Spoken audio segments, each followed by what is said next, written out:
I am 100% positive that you have seen this video. The YouTube algorithm suggested this video almost on a daily basis, and today I watched it. He talks about Greg Doucette, about Athlete X, about Dr. Mike Israetel, and he gives some interesting advice. And your boy Gregory is going to react to it because I know not only that you have seen it, but I also know that we have the over 40s, 50s, 60s, and the over 70s in the house. And if you are in that age group, please let me know down in the comments. And I hope you enjoy my reaction. And if you're over 40 and you want to become strong, fit, and lean without going to the gym twice as fast, download my free ebook in the first link in the description. Grüezi miteinander, Gregory von Lebe Stark here. If you want to watch the full video from Bruce, I'm going to link it down in the description. Without further ado, let's jump right into the reaction.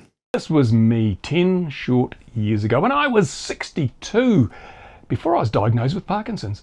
And I was fat, overweight, had a pot belly, had skinny arms, and I was active, but I wasn't fit. But he was still looking good, Bruce, 100%. Many people in your age group, 62 back then, they look way different than you were. Yes, a few of the fat deposits on the chest and the abdominal area, which is common for men in that age group, but you were still looking pretty solid. I jumped forward 5 years and I was diagnosed with Parkinson's disease. You think that might be a really bad thing, and of course it is a bad thing, but I decided it was time I shaped up. I got into better shape because if I only had so much time left to enjoy my body, I wanted to make the most of it. So I decided just to get fitter and stronger. And this is me today. Yes, I'm no Arnold Schwarzenegger. I'm no Sylvester Stallone, but I'm doing all right for my age. Good. You look 100% solid, Bruce. And sometimes people need a solid reason to change, and they need a goal with gravity, as we call it. And then you become unstoppable if you have a goal like this where you say, enough. Whatever the reason might be, I'm going to get in shape no matter what. This is exactly what Bruce did. You can get inspired by this because oftentimes we need a solid reason to change. And Bruce, man, you look awesome. And the fact that you have been diagnosed with Parkinson's disease is going to talk about later a little bit more in the video where I want to elaborate a little bit more about my experience with my dad.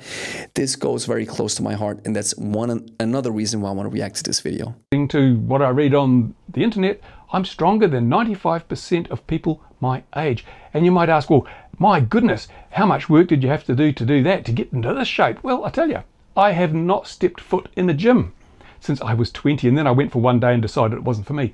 I don't go to a gym. And you don't have to. Many people who are watching this video right now, I guarantee you, many of you hate the gym, or you were like Bruce. You tried it out and then you recognize it's nothing for you, or maybe you tried it out and you quickly turned from a member into a sponsor. And while the gym is the most popular way to get in shape, it is not the most valuable. We focus on kettlebells, for example. I believe it's one of the best tools to ever grace planet Earth. And with a kettlebell, you can get into the craziest, greatest shape of your life in no time. But there's also other ways, and I think Bruce will elaborate a little bit more about this, but I wholeheartedly agree. You don't have to have a gym membership. You can get into crazy shape at home. I don't spend hours and hours working out every week. No, you don't have to do that. Now, if you've been watching... And you really don't have to do this. We get this question often. People ask all the time, how many hours do I have to work out per week? And I always ask a question back and say, you'll probably be asking the wrong question. You shouldn't ask, how many hours do I have to train per week? You have to ask, how many hours or how many times do I have to train per year? Because changes take time. And if you want to get into the shape of your life, this is going to be a maintenance job. This is going to be a marathon. You don't want to get in shape and then stop altogether and say 5 years later, well, for 5 years ago, I was in great shape. No, you want to stay in shape, and this is going to turn into a job that you have to keep doing on a regular basis. Hence, it has to be in a way that you are able to do it on a continuous and consistent basis. And if it's short term or short lived because the workout program is too crazy or the structure is just impossible for you to keep up with, then it's not going to last long. You need something that's sustainable. And this is what Bruce is talking about. And I already can guarantee you, it doesn't take a lot. It just takes consistent input and work. If you've been watching fitness influencer channels like Greg Doucette, Athlete X, Renaissance Periodization with Dr. Mike Israetel, all these well-built super bodybuilder type guys, they'll tell you got to do this, you got to do that, special hacks and special diets and special apps for your phone and special supplements that they sell you in a cookbook you need to buy. It's all bullshit. I got to tell you now, it's just utter bullshit. You don't need any of that stuff. Yeah, if you want to be a world-class weightlifter or bodybuilder, yeah, you might need that stuff. A world-class elite weightlifter needs a periodized program that you won't find on YouTube. Yes, many people talk about it, but actually the periodized programming of an elite athlete is very complicated and requires manual input from a trainer that knows the athlete, that knows the goal, that knows where he or she is at. And this is a very complicated process. Periodization and strength training gets very complicated once you go into the top elite level and the top sphere of the pyramid. And bodybuilders, yes, they do need a lot of drugs, of course, and yes, they train a little bit differently. But at the end of the day, he mentioned Greg Doucette, Athlete X, and Dr. Mike Israetel. What they do is they serve an audience. They've built an audience because they care. I think, number one, they love what they do. They can talk about bodybuilding all day. I can talk about kettlebells all day. Hence, they came up with a YouTube channel. And then you always have to reinvent yourself to a certain extent because you are on the content grind, which I'm going to elaborate a little bit more later in the video as Bruce is talking about it.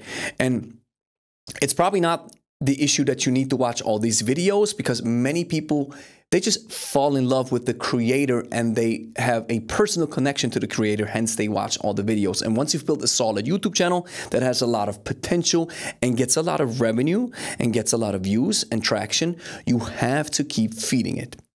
But if you just want to be an old guy that's in shape, you don't need any of that crap. You don't need to waste your money and your time. I will tell you everything you need to know to get in the same shape I'm in because I've done it. I've gone from a fat potato to the way I look now, and I'll just relate everything I've done, the things that worked, the things that didn't work. Now, what we have to say is that he wasn't a really fat potato to begin with, Bruce. You were looking solid, and of course, you've changed your life. You've changed your physique, but it wasn't a crazy dramatic change. I have witnessed and we have seen dramatic changes where people have lost 50, 60 or over 100 pounds. That's crazy change. I don't want to take anything away from the transformation that Bruce went through, but we have to put it a little bit into perspective. And what he is serving you is his experience, which is valuable, even if your opinion is misinformed, ill-informed, or illogical. It doesn't matter. You have your opinion and you can share it. All power to you. And I support that right that you have 100%. What I want you to keep in mind at the end, though, is it always makes sense to talk to a qualified trainer who has spent hours and hours working on his craft and then dedicating his life to helping people. These are the people who have a lot of experience. They draw from a wealth of knowledge because they have worked with people with individual challenges, with individual physical ailments, individual physical goals, and they were able to help many people from different backgrounds. And while a personal anecdote and a story, how somebody got in shape, and now they share that information or relay that information online is valuable, at the end of the day, working with somebody who has more experience because it is their job is also a suitable practice and an interesting option for you to pursue.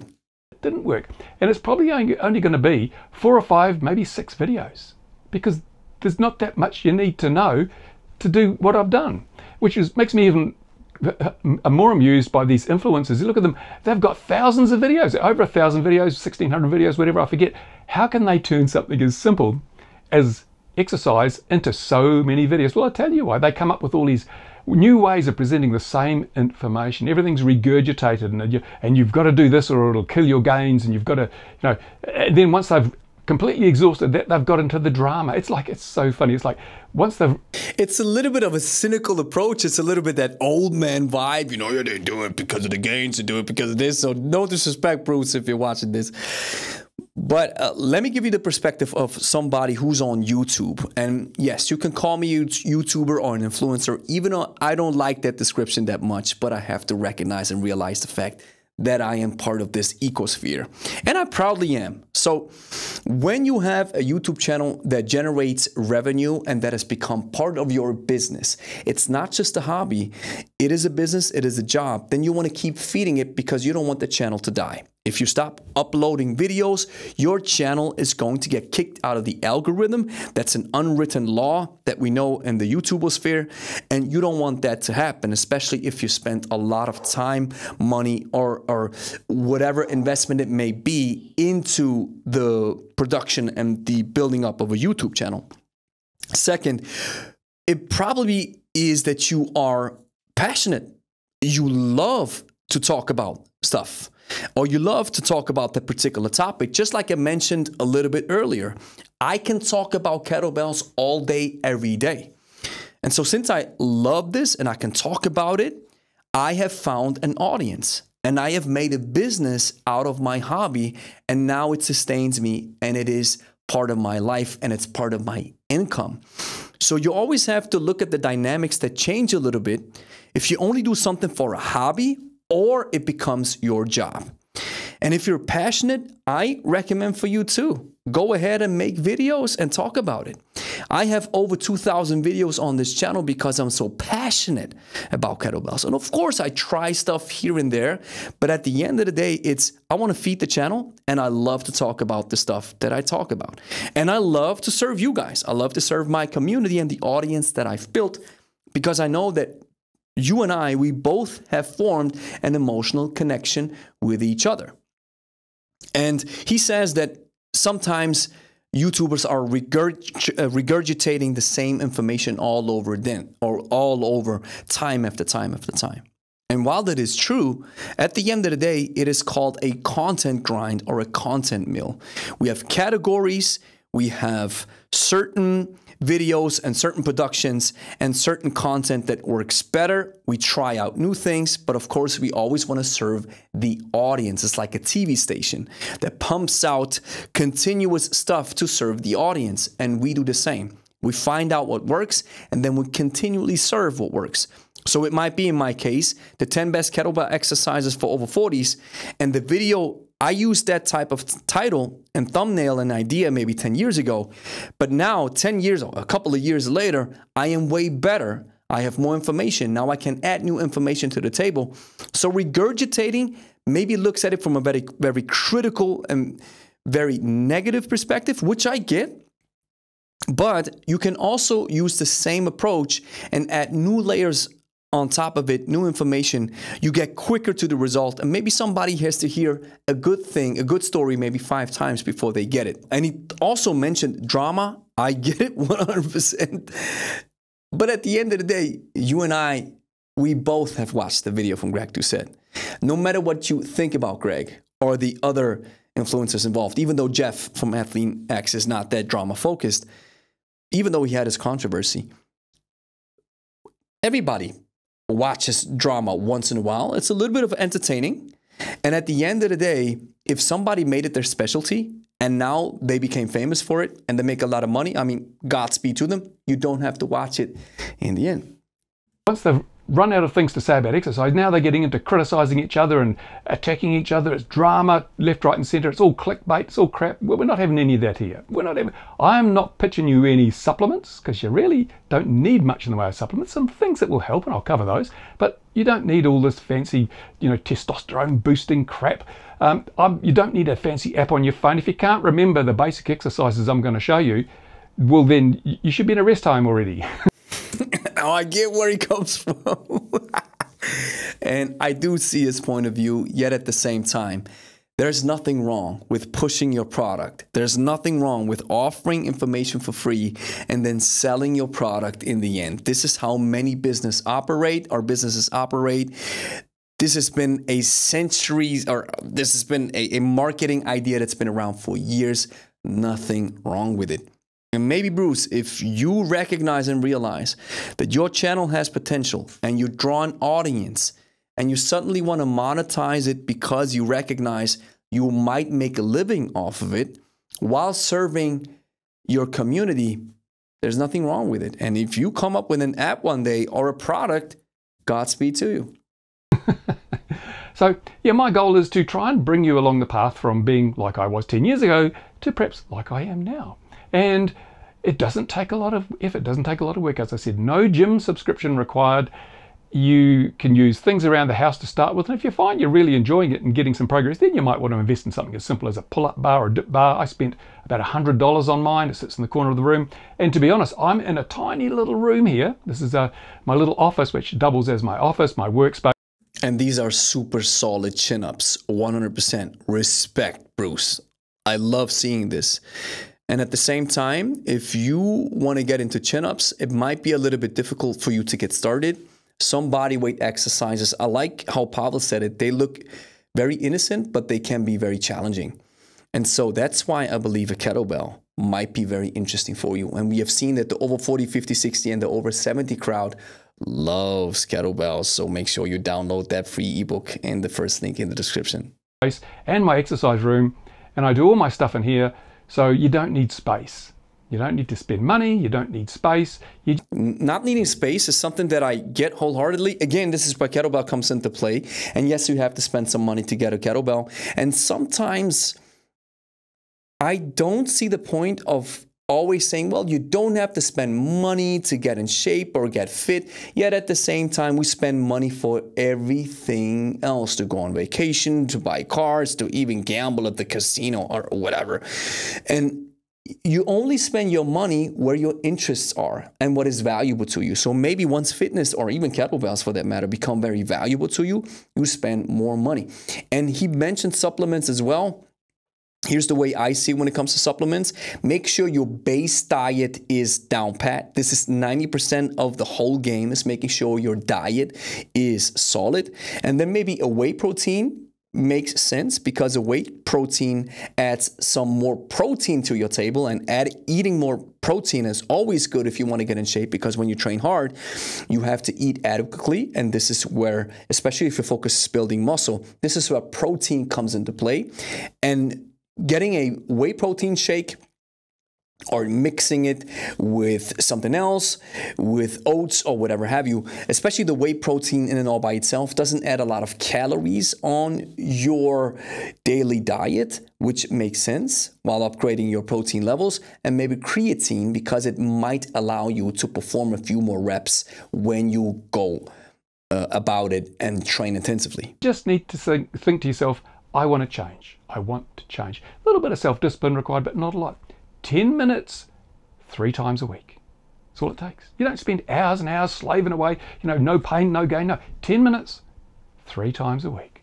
That's all I do. I wholeheartedly agree that if you train 3 times a week for 10 minutes, even 8 minutes, 15 minutes, whatever the time count may be, it doesn't have to be an hour. I think the sweet spot is somewhere between 20 and 40 minutes. Then you're most definitely going to change your life by being consistent. This is the key. It can be once per week, but just be consistent over a year, and you'll see the dramatic change that are going to happen. It's all I've ever done. It's all I ever will do. And so the people in the fitness industry, these influencers, they're trying to make it something more than it is, so that they can keep getting the views and keep getting your money through their apps and all that sort of stuff. Not necessary. I want to keep these. And even though it's not necessary, it's not wrong. If you get value out of the app that you download from Dr. Mike Israetel, if you get value out of a great whey protein shake that you buy from Greg Doucette, if you get value from one of Athlete Access workout programs, then why not spend money? Even though I believe you can get a lot of quality information for free nowadays thanks to the internet. But again, for example, in our case, we offer a lot of stuff for free. But I do have a paywall for certain products, and I do have a paywall if you want my time or the time of my coaches. And this is how you are making a business, and this is how you're able to serve your community. This is how you're able to build a legacy, to build wealth, and to maybe employ other people where they can take care of their families because of what you do. So Making money is an essential part of being part of society, and it's fine if you spend it with something that is valuable according to your perspective. Video short because I know people don't have time to watch long videos. Suffice to say, there'll probably be half a dozen or so in this series, and it'll contain everything you need to know to get bigger, stronger, and fitter than before with the minimal amount of input in terms of money and time and effort. So if you're interested, that's awesome, Bruce. And I guarantee you, once you see you get some traction, you already got traction with your YouTube channel. And by the way, the thumbnail is awesome. The way you speak is awesome. The way you behave is awesome. You have clear communication skills.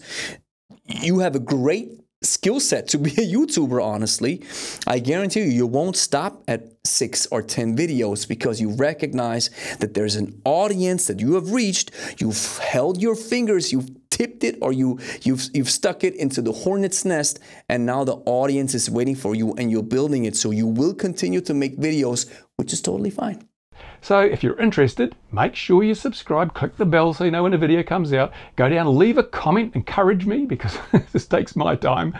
I encourage you 100% to keep going, Bruce. Let's go. And I'll take you on this journey, the journey I've been on, and I'm sure you'll enjoy it. And I'm sure you will notice the results very quickly. You'll be surprised how quickly things change when you put your mind to it and you put a little bit of effort. And now one thing I should say, I'm not a doctor, I'm not a diploma holder in any kind of physical training. All I'm going to be doing is relating what I've done, showing you what I did, and I expect it will have an effect on you. There's no guarantees. You get your money back if it doesn't work because you're not paying anything.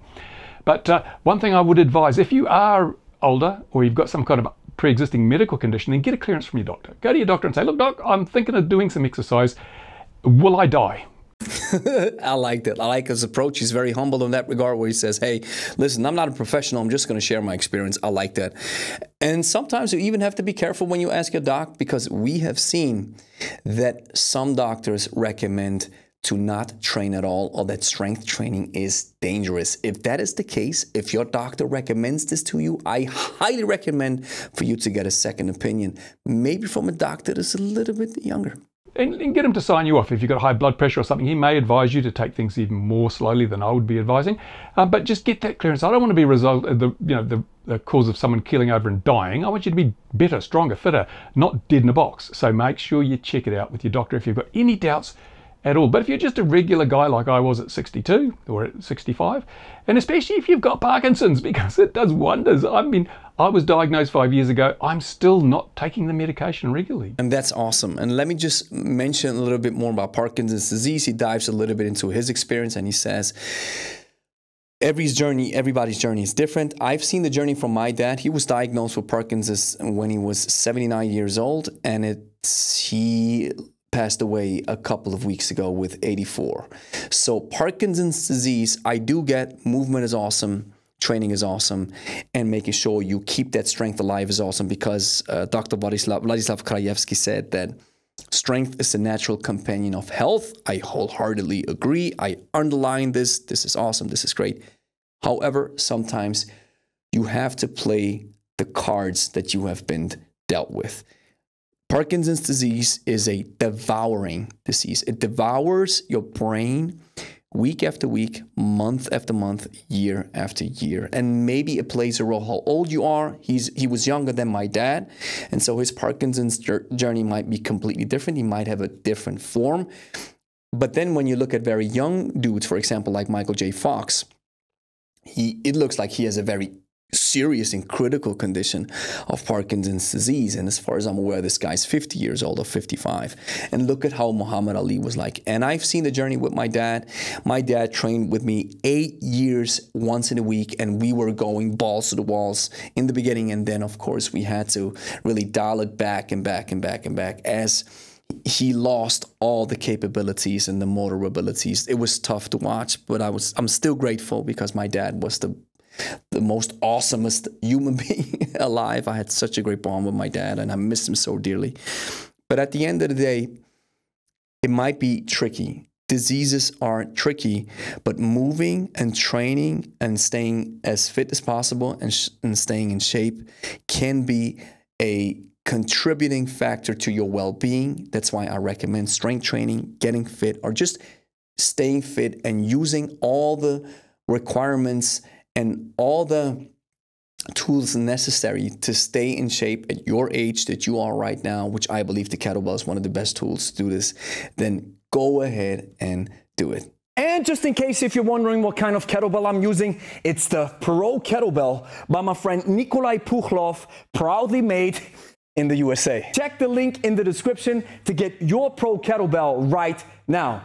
And don't forget to use our code LEBESTARK to get 10% off your next purchase. So here's the next thing that you have to do. Clean and press that like and subscribe button. Share with a friend who's also interested in kettlebells. And if you made it this far, download my free ebook in the first link in the description called the Kettlebell Code. If you're over 40, 50, or 60, you don't have a lot of time, but you still want to take care of your fitness, this is where the kettlebell comes in. And if you're over 40, 50, 60, 70, if you're in Bruce's age group, I think you're going to love the kettlebell. And you need a shortcut to understand how to get started. And I have it for you in the first link in the description or in the pinned comment. So go download it right now.